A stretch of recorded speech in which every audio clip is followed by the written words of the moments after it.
Bonsoir à tous, merci de prendre le rendez-vous sur cette tranche d'informations sur BB24. Voici les titres de ce journal. Un ouvrage sur le nouveau code foncier et domanial est désormais disponible en République du Bénin. Son auteur, Xavier Zola, expert foncier, l'ouvrage a été lancé samedi dernier à Cotonou. Malgré le fort potentiel agricole et les zones écologiques dont dispose le Bénin, les jeunes ont du mal à investir dans la terre. Qu'est-ce qui explique ce faible attrait pour la terre? Élément de réponse dans cette édition.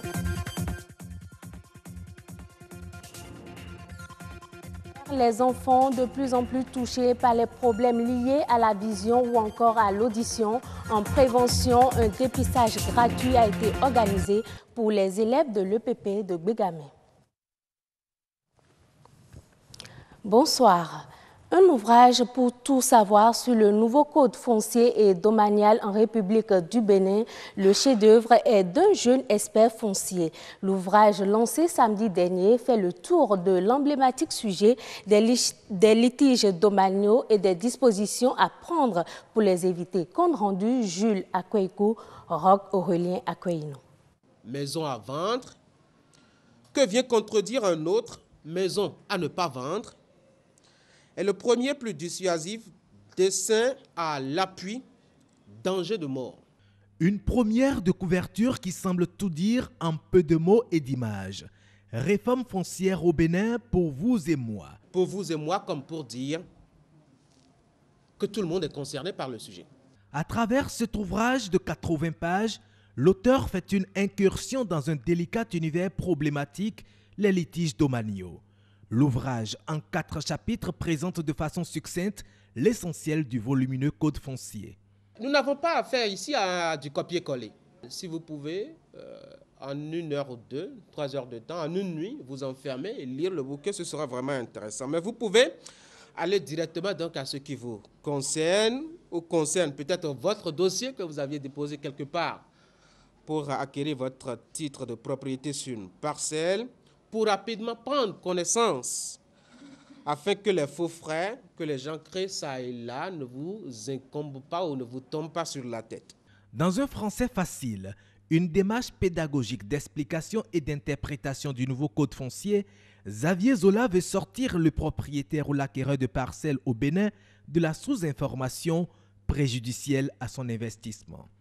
J'ai nourri l'ambition et je nourris l'ambition avec cet ouvrage de pouvoir contribuer à éclairer la lanterne du public sur ce qu'est la réforme foncière au Bénin et surtout ses implications pour vous, ses implications pour moi, ses implications pour nous tous. Sans la terre, aucun investissement durable n'est possible. C'est pourquoi l'ouvrage a tout le mérite de contribuer à la sécurisation et à l'économie de la terre. J'ai été au cœur de ces questions à Abomey-Calavis et je comprends que M. Zola ait entrepris de nous aider à mieux comprendre la réforme foncière dans notre pays et à mieux défendre nos droits. Juriste de formation, le jeune expert foncier est en service à l'Agence nationale du domaine et du foncier.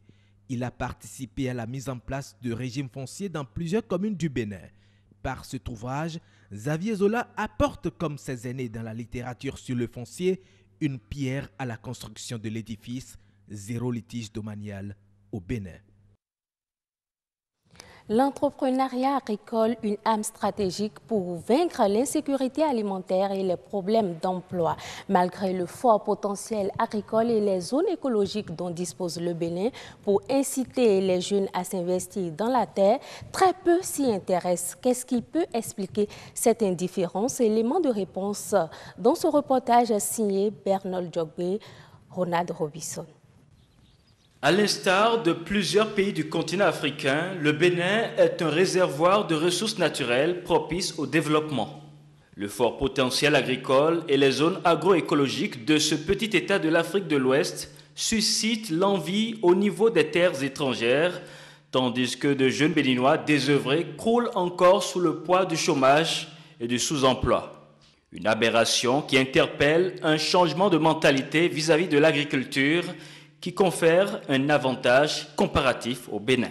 Lorsque les étrangers viennent par ici et vont en tourisme à l'intérieur du pays, ils s'émerveillent et s'étonnent à la fois que le Bénin dispose de tant d'espaces inoccupés. Mis à part la terre, nous avons une bonne pluviométrie, nous avons des cours d'eau, nous avons la deuxième vallée la plus importante de l'Afrique, je veux parler de la vallée de Lomé. Et nous avons aussi les ressources humaines. Il y a au moins 100 000 conducteurs de taxi-moto Zimidjan dans la ville de Cotonou. Alors, lorsqu'on a toutes ces ressources, on doit s'attendre à ce que le pays soit un pays fondamentalement agricole. Pour y arriver, la balle semble être non seulement dans le camp des autorités quant à la mise à disposition des terres arables, mais aussi des jeunes. En effet, l'entrepreneuriat agricole qui devient une arme stratégique pour vaincre l'insécurité alimentaire et les problèmes d'emploi, il est impérieux que les jeunes fassent plus confiance à la terre et s'attachent à elle. Les gens continuent de croire que l'agriculture, c'est une question dédiée aux paysans, de ceux qui ne comprennent pas trop le français. C'est une erreur notoire. Aujourd'hui, nous devons changer. Le mythe du fonctionnaire à col blanc doit disparaître. Parce que, curieusement, dans le milieu des agriculteurs, on brasse beaucoup d'argent. Mais les gens préfèrent dans un bureau climatisé, en cravate comme moi. Et je vous rassure qu'il n'y a rien derrière la cravate. Malgré ces contraintes, le domaine de l'agrobusiness est un secteur porteur où les débouchés semblent garantis. En effet, l'agroalimentaire produit dans un pays y assure la sécurité alimentaire, surtout quand une politique de consommation locale est adoptée et promue. La pomme de terre est un tubercule vendu dans presque tous les marchés du Bénin. La demande locale est forte, mais l'offre ne suffit pas. Conséquence, l'importation des pommes de terre s'accentue. Mathieu Sokeno et Koudous Abdoulaye sont allés faire le constat. Reportage.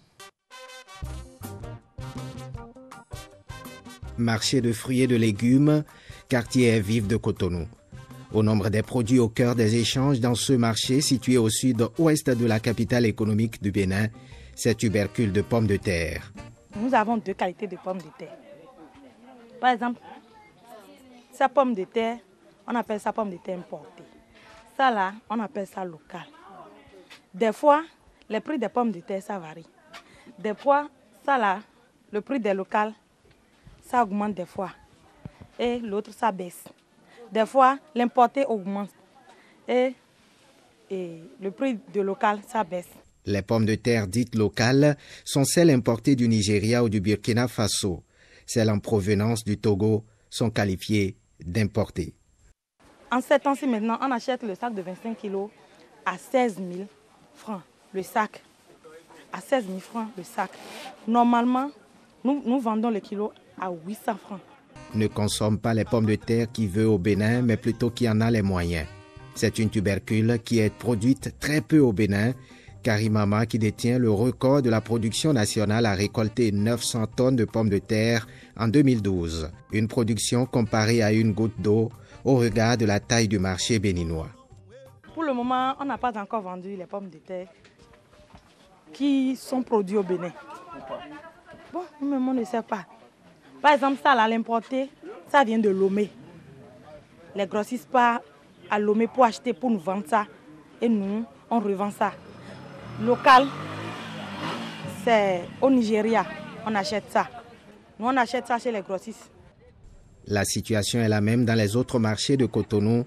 Ici à Ganri, les tubercules de pommes de terre vendus ne sont pas produits au Bénin. L'importé, le kilo à 700. Le local, le kilo à 800. Donc, comparativement, les deux sont pratiquement. Mais au Bénin, les agriculteurs produisent la pomme de terre au Malanville.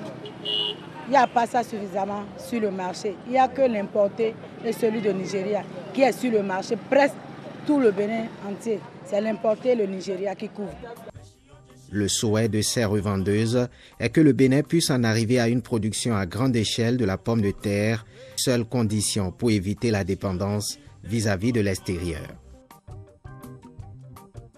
La santé oculaire pour tous, notamment pour les enfants, les médecins s'en préoccupent. Plusieurs ophtalmologues et ORL ont offert un dépistage gratuit aux écoliers de l'école primaire publique de Bégamé mardi dernier. L'objectif était de permettre aux tout-petits de connaître leur état de santé et de prévenir les éventuels risques. Rosemont Tiakbe, Jean-Claude Gibbs. Derrière cette apparence de bien-être de l'élève Gracias se cache un problème oculaire. Et comme lui, ils sont nombreux à avoir reçu une note qui demande aux parents de les référer chez un ophtalmologue. C'est à la faveur du dépistage gratuit, une action sociale en prélude au 3e congrès de la Société médicale Tête et Cou Sometec. Nous avons fait un dépistage des amétropies, c'est-à-dire des affections oculaires qu'on peut corriger. Au cours de ces 2 jours, nous avons pu examiner ou dépister 300 élèves environ, chez qui nous avons constaté que beaucoup parmi eux ont des difficultés pour voir de loin. Donc, ce qui fait que parfois, ils ne voient pas ce qui est écrit au tableau. En dehors de l'amétropie, nous avons aussi détecté certaines pathologies allergiques, dont la limboconjonctivite endémique des tropiques. Il est souhaitable que les enfants fassent nécessairement une consultation en âge préscolaire, afin de pouvoir quand même garantir une meilleure scolarité. À 2 pas des ophtalmologues, nous sommes dans l'univers des otorhinolaryngologistes. Ici, la santé des oreilles préoccupe ces spécialistes. À travers un jeu de questions-réponses et des audiométries, l'état de cet organe est apprécié chez les enfants. Si ça sonne dans l'oreille, si c'est l'oreille droite, tu soulèves le bras droit. Pratiquement les 3 quarts des enfants qui ont été vus présentent quand même des cérumen importants qui vont agir sur leur audition. Il y a lieu de surveiller les enfants, de vérifier leur audition très souvent. Et puis d'autres qui ont une otite, il va falloir traiter l'otite. Il y en a aussi qui présentaient des corps étrangers qui étaient méconnus. Donc il va falloir les extraire. Vous savez, les enfants sont là, on a constaté, nous n'avons pas de centre à côté. Donc quand ils sont arrivés, c'est un plaisir pour nous, c'est une opportunité qu'on a vite saisie. On invite maintenant les parents dont les enfants sont malades, on les sensibilise, on les informe et pour qu'ils prennent dès maintenant leur disposition. Bien voir, bien entendre ou encore bien respirer demande qu'on prenne soin de chaque organe responsable, mais sous le contrôle des professionnels de la santé. C'est un nouveau vent qui souffle dans l'enracinement de la démocratie au Libéria. George Weah, le successeur d'Ellen Johnson Sirleaf, a été investi ce lundi à Monrovia pour un mandat de 5 ans. C'était au cours d'une cérémonie empreinte d'une grande solennité. Marcel Arrossi, d'après les sources de l'AFP. Le Libéria vit sa première transition démocratique du pouvoir depuis 1944. La présidente sortante, Ellen Johnson Sirleaf, a présidé aujourd'hui la prestation de serment de l'ancienne gloire du football George Weah, vainqueur d'une élection dont le déroulement pacifique a été salué à travers le monde. Ellen Johnson était entrée dans l'histoire en devenant en 2005 la première présidente élue du Libéria et d'Afrique avant d'obtenir le prix Nobel de la paix en 2011. Après 2 mandats de 6 ans, Mme Sirleaf peut se targuer d'avoir maintenu la paix dans un pays dévasté par des guerres civiles particulièrement atroces, ayant fait quelques 250 000 morts entre 1989 et 2003. Dès son investiture en 2006, cette économiste est-haut fonctionnaire international et ex-ministre des Finances a entrepris une opération de charme auprès des institutions financières et internationales qui la connaissent bien, ce qui lui a permis en partie d'effacer la dette et d'attirer les investisseurs. Ce sera tout pour ce journal. Merci de votre fidélité. À bientôt.